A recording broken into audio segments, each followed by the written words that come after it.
So Sean is an AAU team. I am calling for the first time.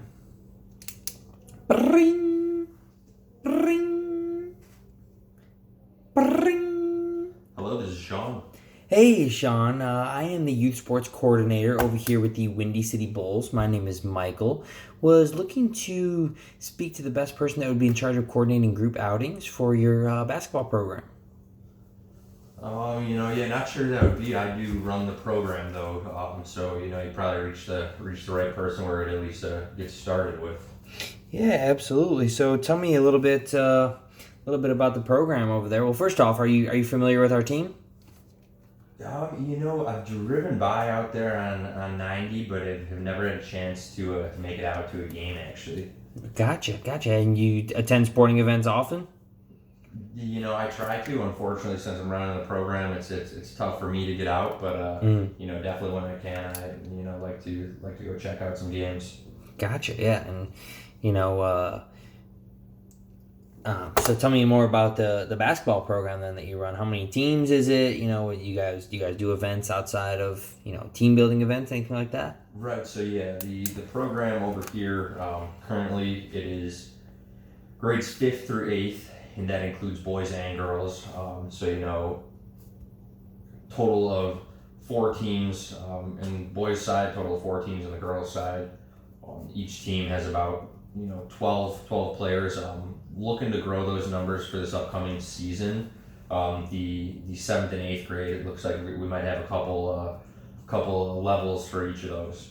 Gotcha. Yeah. How long you been doing this program for? This is actually our fourth season of the program. Okay. And has it been growing since the start? Yeah, it has. It started off, we only had just the boys side of the program. Just recently added that girls program on. I think that was 2 seasons ago, but it's been good so far. Good. No, that's awesome. Yeah, I used to play ball myself back in the day. It didn't work out for me. That's why I'm on the business side of the sports and not on the court. So, get to. Hey, you gotta find what works for you. Exactly. So, you mentioned that you plan on growing these groups. How big do you plan on getting to these teams? You plan on more teams or more kids per team?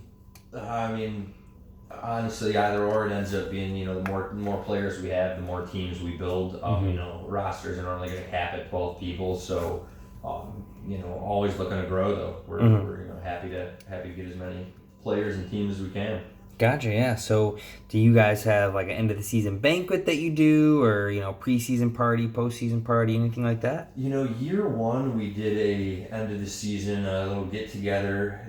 Had decent attendance, but then from that we ended up just going off. It seems like each of the individual coaches, they plan different outings for their teams. But not to say that a end of the year or in season event would be out of the picture. Gotcha. So, how many coaches are there? Are there assistant coaches as well, or is it just one head coach for each team? You mentioned you had 8 teams. So would that be just 8 coaches, or is there? Right. I got 8 coaches with the program. Actually, 7 coaches and myself coach my son's team. So the 8 of us, run those teams. A few of us, I have a guy that comes on with me if I can't make the practice or anything, and a few of the coaches have guys that work for them as well. Gotcha. Yeah. So tell me more about that end of the season party. How many people ended up attending that? I know you said that was the first season, but was it a good turnout? Right. At that point, with just having the boys program, we had about, I think it was 40 to 50 players, and it was a decent turnout. We just went out to one of those Buffalo Wild Wings and brought the team out there, and it was just a good time to get everyone together. I think we had probably about 60 people show up, including family members. Gotcha. Yeah. So, what'd you enjoy about that, or why'd you guys stop doing that type of thing? Right. Honestly, big thing for us is it just gets hectic during the season. So anything where we have to do a lot of planning, it gets tough just to fit it in my schedule. With that, had an open day at the end of the season. Thought it'd be a good opportunity to just get everybody together. To have that little end of the year experience. But dislikes really, was no dislikes. Just besides the planning part gets a little tough. Building that into the schedule. Gotcha. Totally. Yeah. So, what are your overall goals or objectives for the team? I know you said you wanted to, grow the groups, but outside of that, what do you want to achieve? Wins. We're looking for wins. No, I'm just kidding. Really big thing is just providing a quality experience for these kids. Some of the people are in this industry for the wrong reasons, unfortunately. Big thing with us is, just teaching them it's not all about just the basketball, it's who you are off the court as well. So, getting them involved in as many things as we can in the community and, helping out where we can. Gotcha. And you mentioned, helping out in the community. You guys do, any of the volunteer work? Not as much. We every once in a while we'll get some invites, stuff like that, and we'll try and send the players out if we're able to. But not too much on that side of the things. We've talked about some fundraising for uniforms with some of those community groups, but haven't really pulled the trigger on anything there. No, absolutely. Yeah, and I just mentioned that because we over here we get involved in the community a lot with Feed My Starving Children. It's just really rewarding experience to give back like that. So I know you said you're trying to teach kids not all about basketball. So I don't know if that was something you'd want to look into. Feed My Starving Children, great organization. Someone we work with. But yeah, speaking of fundraising, have you guys done anything like that in the past or? No, yeah, that was just something that I think crosses all sports programs' minds. Is the uniforms and all that travel, it ain't cheap. So definitely an option as well. I'm not sure if you guys do anything like that over there, but yeah, no, definitely. We definitely do have fundraising options over here as well. Before I get into those, just want to figure out a couple more things about the program. When you guys did that Buffalo Wild Wings outing, how did you guys end up paying for that, or what did you ask per parent or per kid? That was actually each of the families came out, so they picked that up on an individual basis. That was just an event to get everybody together, but yeah, it was not funded by myself or our program. Gotcha. Okay, and then if you were to look into doing more outings, is there a budget you'd like to stay in between? That really depends what we're doing, Michael. Really depends, yeah, but most things would be the parents would be paying for. So that's really up in the air as far as budget wise. Gotcha, perfect. Okay, well yeah, so from what I'm hearing, it sounds like you have a pretty good group of people over there. A lot of parents, a lot of kids, obviously, and we mentioned fundraising for jerseys and uniforms. So we do have a link that it's called Groupmatics that I would build it out specifically for you. I would send it over to you. All you would have to do is send it out to the parents, and they can send it out on social media or whoever they would like to send it out to, and you would actually receive a portion back from every ticket sold. So if you were to sell 50 or more tickets, you would receive $5 back from each ticket sold. And if you were to sell 150 or more tickets, you would receive $10 back from each ticket.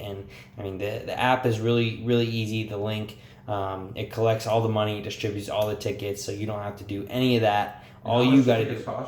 Oh, so it depends whether you guys are looking to come out on a weekend or a weekday. I forgot to ask that actually. When you guys were looking to do something, I'm sure you probably have tournaments on the weekends. What day of the week usually works best for you guys? Our games are on the weekends, but I would still say to get everybody together, a weekend is gonna work best. Anytime, really Friday, Saturday, Sunday is, we can normally make it work around our schedule. Yeah, absolutely. So our weekend prices is going to be $20 for the 100 level center seats and $10 for the 100 level sides. However, with the fundraising aspect, if you sell the 50 or more tickets and you're sitting in a 100 level center, you're selling the tickets for $20, but you're getting them for $15, and you're pocketing that extra $5 back from each ticket.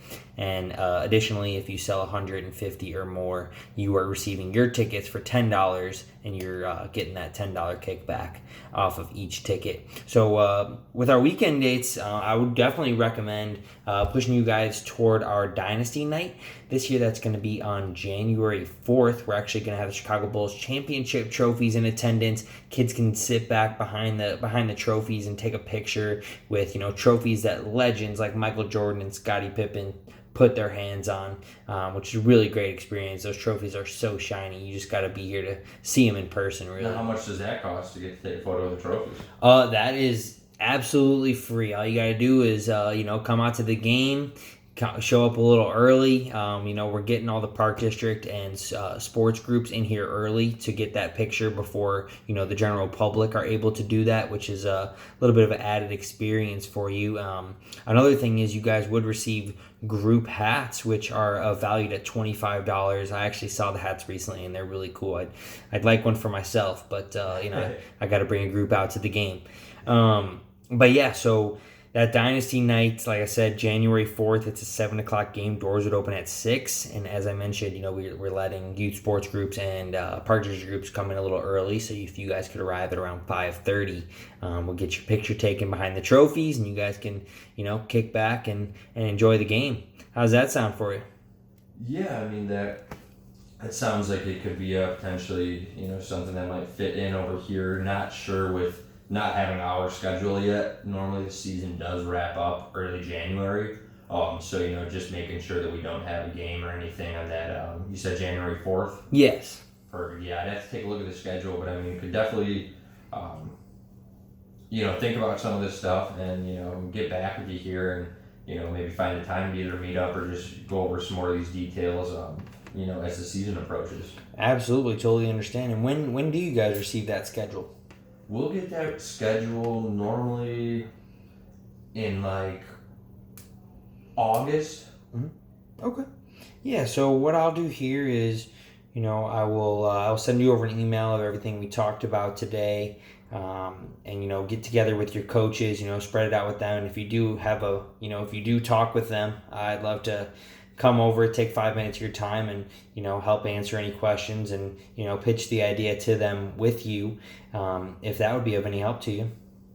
Yeah, let me get with them first. I mean, if we're doing anything, we're normally just, a lot of the coaches are buddies and stuff that I've worked in the past, so it's normally one off me just grabbing a drink with them or whatnot. But I can at least run the idea past them. Do you have anything you'd be able to shoot over to me in the meantime where I could kind of look over it and then see where it might fit within my coaches? Yeah, definitely. So yeah, I will shoot you over an email before today is over with everything that we discussed, as well as some additional options as well. Get that over to them. Feel free to give them my information if they do have any questions. They can reach out, and I'll follow up with you here in August. And as I mentioned, if you do have any questions, feel free to call or email me in the meantime. Hey, I will definitely do that, Michael, and appreciate you reaching out. Perfect. Thank you so much, sir. Have a good day.